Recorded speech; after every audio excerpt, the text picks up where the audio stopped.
Todas as quartas-feiras, o quadro Seu Direito, tirando dúvidas de direito trabalhista aqui no Estúdio CBN, sempre com a gente, o advogado trabalhista Vinícius Cascone. Boa tarde, Vinícius, prazer tê-lo com a gente mais uma vez.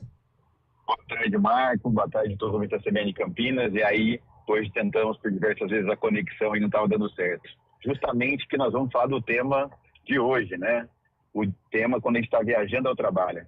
Exatamente, mas vamos começar com a primeira diferença, né? Uma coisa é, por exemplo, quem é o PJ ou quem é um representante de vendas, outra coisa é o CLT, viagem a trabalho. A gente já chegou até a tocar nesse assunto aqui, Vinícius, só que rapidamente em outras colunas. Dessa vez a gente vai falar especificamente sobre.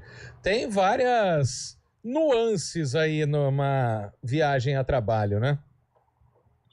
Sim, é uma situação que ela é atípica, né? Normalmente, em tese, as pessoas trabalham num local específico, mas acontece de alguns empregos as pessoas têm que viajar para trabalhar.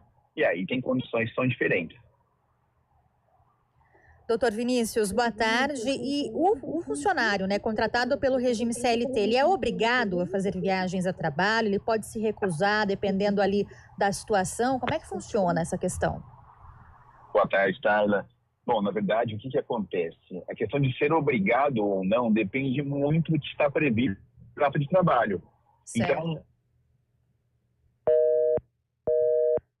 perdemos o contato com o Dr. Vinícius Cascone. Até porque ele está viajando. É isso.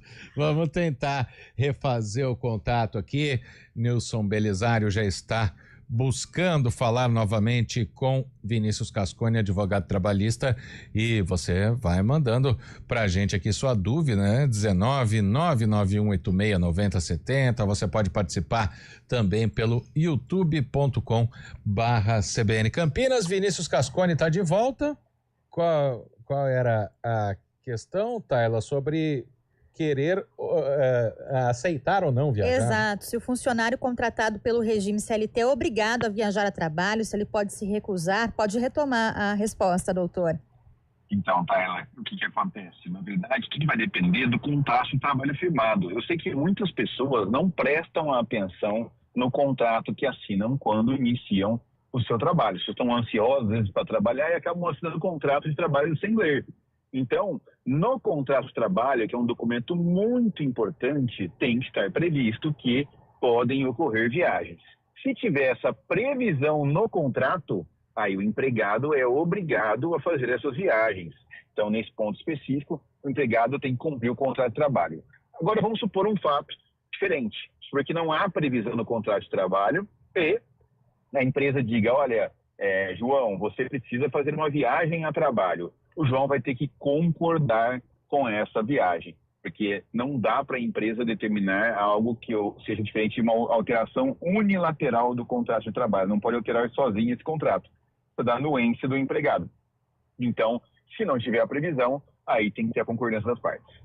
Vinícius, e tem algum direito extra, por exemplo, uma diária de viagem? Claro que não vou nem colocar na conta aí, se alguém está indo viajar pela empresa, questão de hospedagem, de ter um veículo, de ter o financiamento do combustível e dos pedágios, isso tudo é obrigação da empresa, né? Ou pode ter algum contrato de trabalho aí que o funcionário é obrigado a bancar alguma coisa?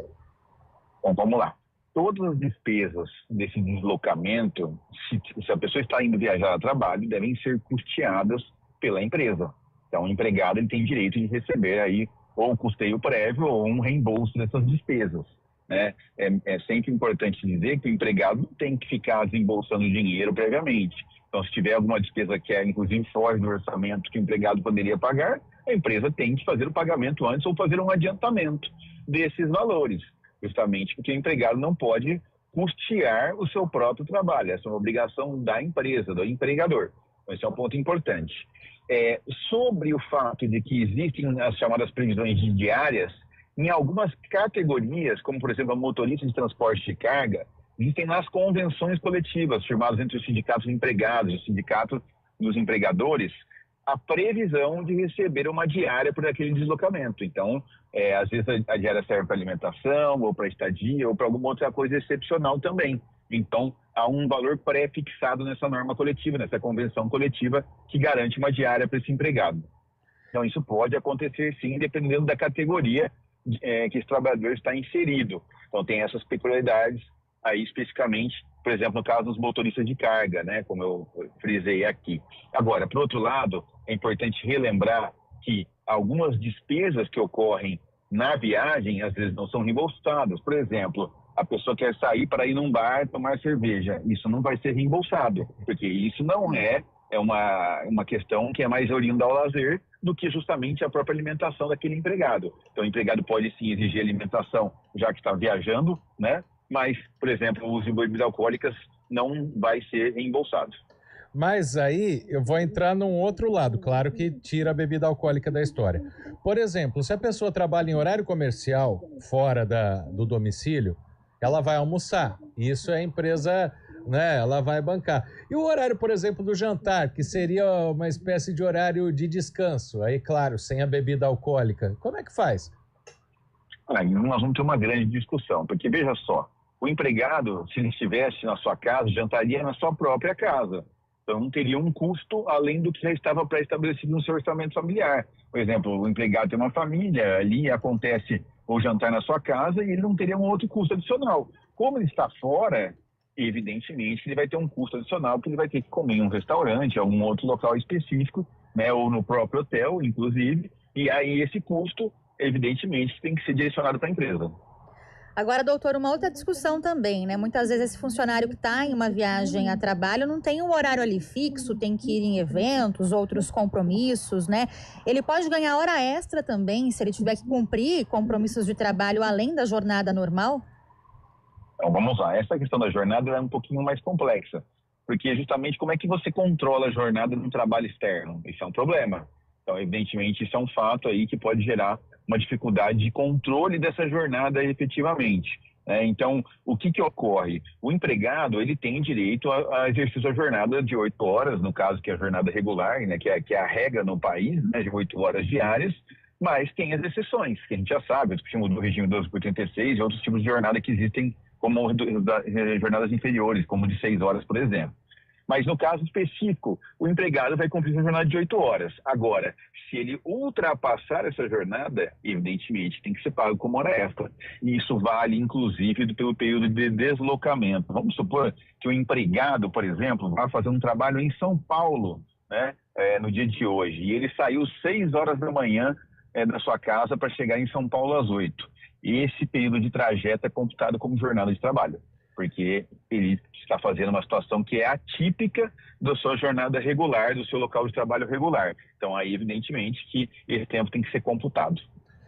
Outra questão, Vinícius, é sobre saúde, né? A empresa sempre oferece um plano de saúde para o funcionário, ou quase sempre, né? Dependendo da convenção coletiva. E às vezes ele está num outro estado ou até numa outra cidade que não aceita o convênio dele, né? O que acontece se ele passar mal, tiver que ir para um hospital? O que ele tem que bancar do próprio bolso? Aí o que ocorre? Se um empregado passar mal, tiver que passar por um atendimento que não seja público, que seja privado, evidentemente que a empresa vai ter que reembolsar essas despesas, né? Porque ele está trabalhando naquele momento e fora do seu local fixo de trabalho pré-estabelecido, fora do seu domicílio, se assim que a gente pode dizer, e a empresa vai ser responsável por reembolsar essas despesas e custear a assistência à saúde desse empregado. Agora, doutor, existe um máximo aí de quanto tempo pode durar uma viagem a trabalho, né? Por exemplo, se esse funcionário tiver que ficar mais de uma semana, um mês, por exemplo, em outro local, ainda que a empresa custeie, né, essas despesas, existe um limite para essa viagem de trabalho? Então, essa é uma grande discussão, porque a legislação fala que todo empregado tem que ter direito pelo menos a uma folga semanal remunerada. Então, o empregado tem o direito de ter essa folga. Então, acontece que a empresa vai ter que dar a folga, seja no local onde ele esteja, né, ou se fosse no seu contrato regular, no seu domicílio.